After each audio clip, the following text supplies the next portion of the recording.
Update. My first daughter isn't mine biologically. Original post. I'm sorry, but this is a long read. While I was in college, I was paired with a very peculiar roommate.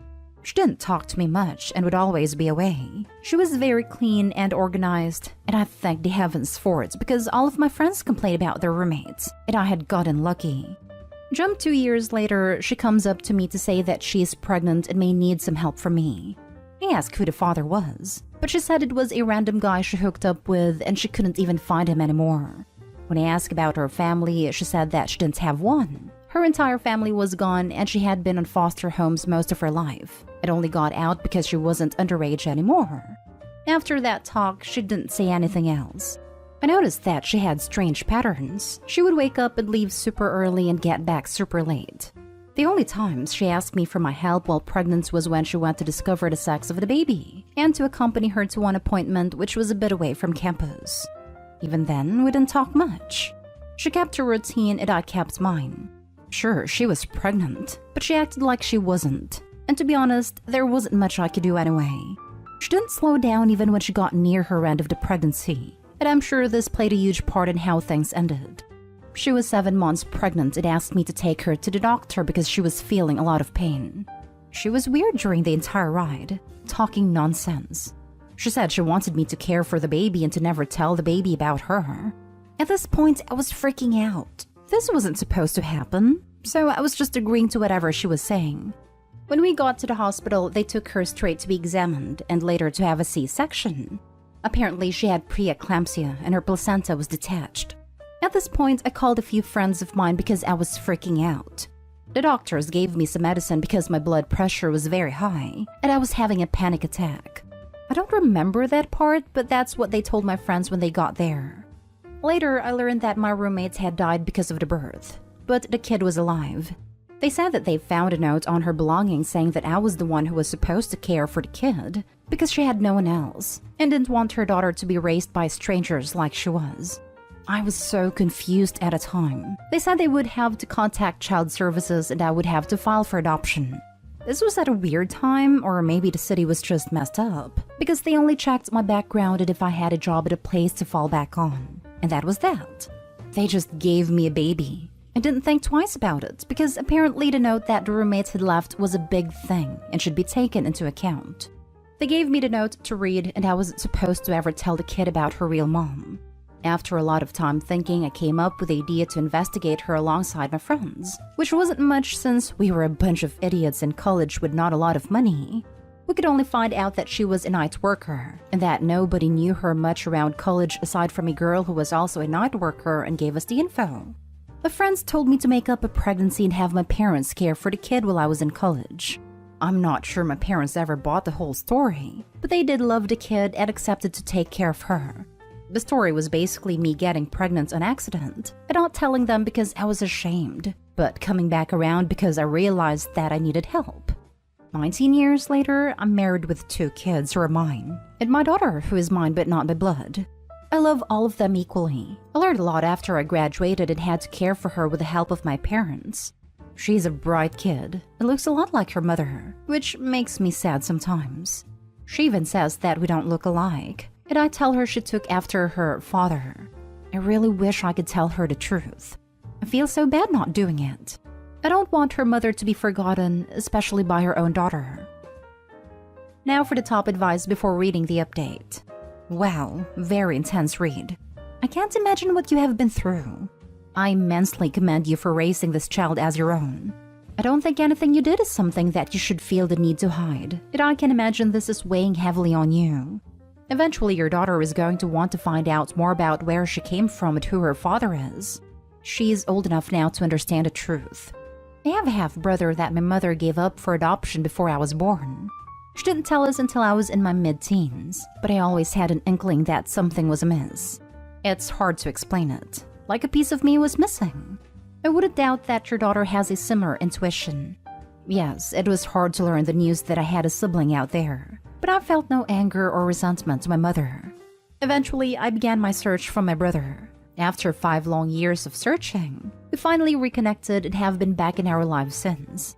Finally, having the truth out there has been a huge weight off both of our shoulders. I know that if I was your daughter, I would want to know where I came from. She has a family that loves her. That's what truly matters. That's nice about you and your brother. The thing is that she is not the only one in the dark. The family doesn't know about the story as well. I'm afraid of everyone's reaction to this. I bet they will show you the same love you have shown your non-biological daughter. It would be hard for them to not be proud and love such a great person like you. You are one good dude, Opie. I wish you nothing but the best. Consider to have a private conversation with her. Let her be the first person to know. Let her decide if she wants the other family to know as well. It's her story the most if you decide to tell, and she needs the space to put it together herself first. You two going somewhere private is the best environment.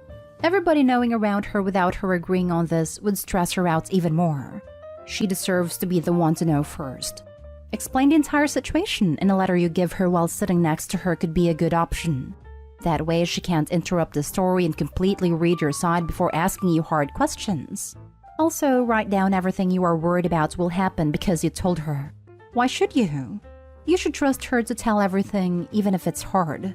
It means you give her the truth about yourself and her in the most honest way you can. She may be in shock or angry as to why you mention it now. There's never a good time to tell. She just deserves to know. Her mother was alone, had no family left. She was ashamed of herself and her life. She must have felt something would happen to her, that something was going wrong. She didn't want to be known. She asked you not to talk about her. The saddest thing ever is to make her forgotten. She is invisible now, and she did mean something. She was in college. It just sounds like she tried to make something out of her life, even being at the bottom.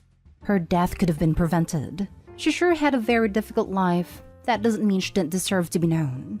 Of course, you want to keep her last wishes to the grave, but a relationship for life based on a buried secret, I don't mean to tell her now, but you need to prepare yourself. Maybe gather more information online, like where she was buried, print out things about her mother, pictures.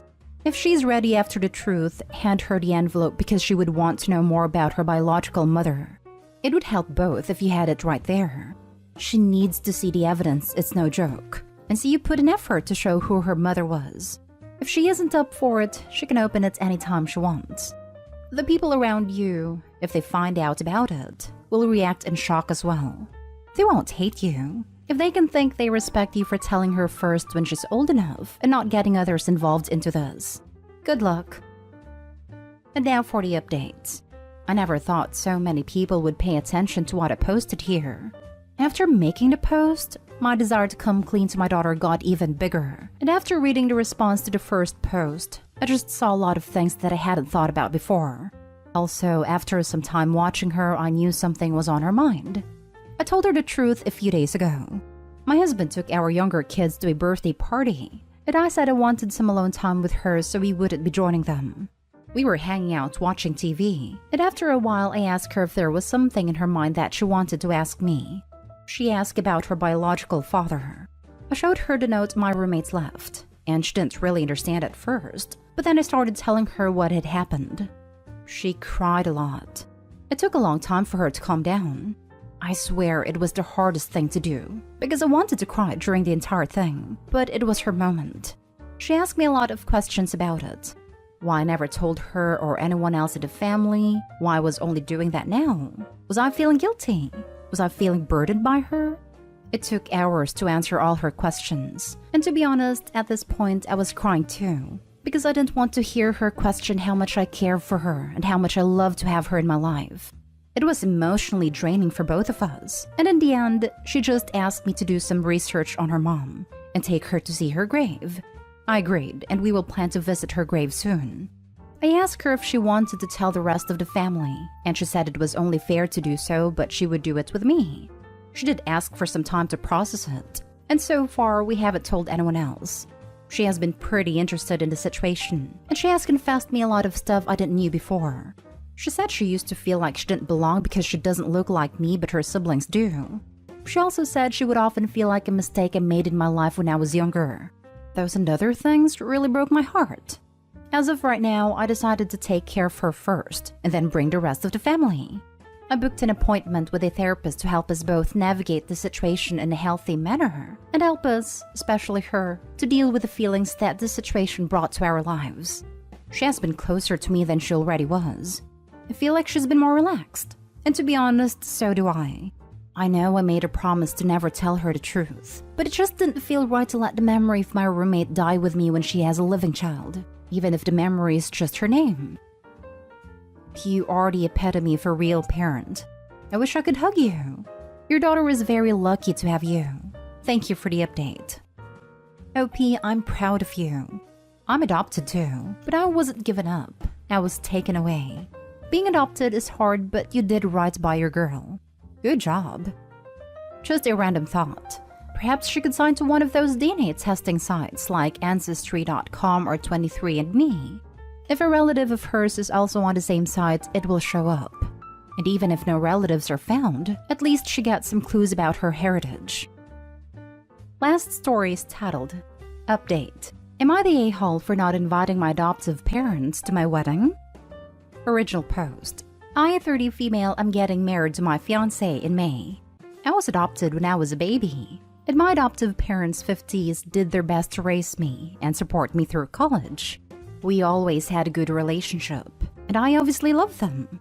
When I was 23, I decided to search for my biological parents, and long story short, they were teenagers, 14, when they had me. They are still together and they have 2 more children. They said they wanted to keep me, but they couldn't raise me, so they decided to put me up for adoption. The thing that really hurt me was that, in my childhood and teenage years, they tried to contact my adoptive parents and have a relationship with me, but my adoptive parents refused. When I confronted my adoptive parents, they said that they were afraid that I might prefer my biological parents, so they tried to keep them away. I was hurt and disappointed, and decided to go low contact.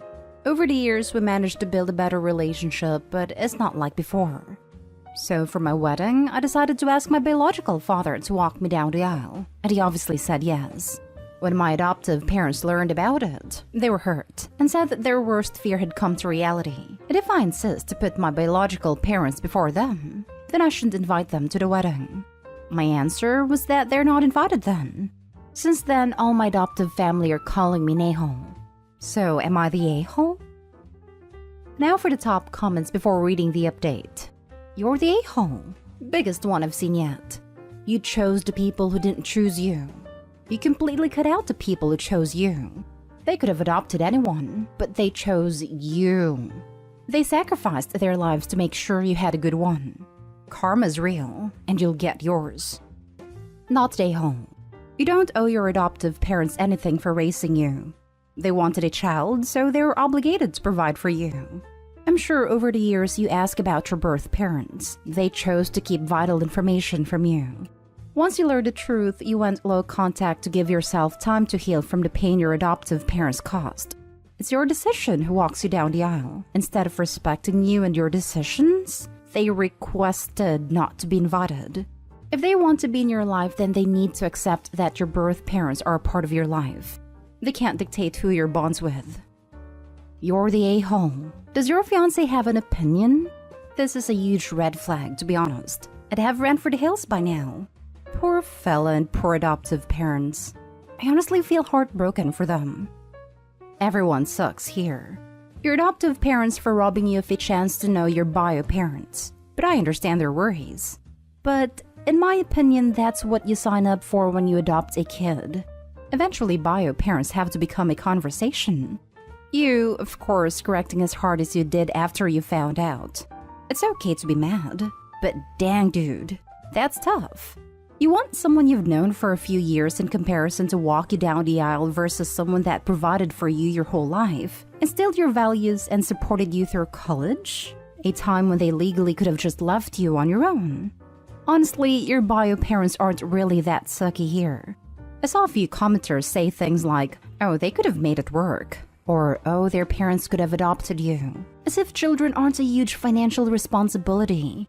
Your bio parents have alluded to the fact that they wouldn't have been able to put you in college and support you through it, so they did what they thought they had to do to give you and your older siblings a stable chance at life. Minor update. I talked to them and suggested that both dads could walk me down the aisle. My adoptive parents refused because they say that they did all the hard work and they shouldn't have to share the spot. But I told them that I will give them a couple of days to think about it. And now for the update. This will be my last post for anyone who is interested. My adoptive parents are officially not invited to my wedding, and we decided to go no contact.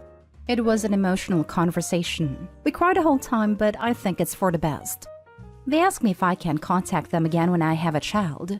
Since I was their only child, they won't have any other grandchildren. I said I don't think that's a good idea. I don't know how it could work. They got mad at me. I can understand why. I told them that giving them access to my future child would require contact. Maybe if we ever talk again, we can discuss this. They said I'm ungrateful. Well, a lot of people have said that. I guess I am.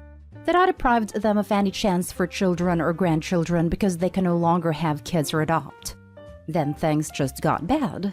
I don't think that we could possibly salvage this relationship anymore. I'm sad, but also happy for the new chapter of my life that is about to begin. Best wishes to everyone. So basically, you are doing the same thing your real parents did. Them wanting to have a relationship with your kids and you not letting them. The difference being they actually want to be there from day one. Unlike your biological parents who didn't want you. Only your siblings because they are the ones they love more and willing to work hard for, and always love more than you. You will always be a mistake, who is a second rate. The difference is that I will also tell my children from day one. Yeah, you have grandparents who love you and want to be in your life.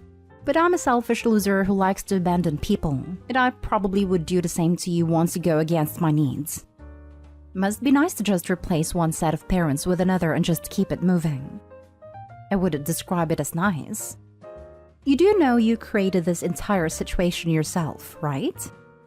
I don't care anymore. I have my own life to worry about. I don't owe anything to anyone. Then no one owes you crap on here. Buzz off if you don't like it.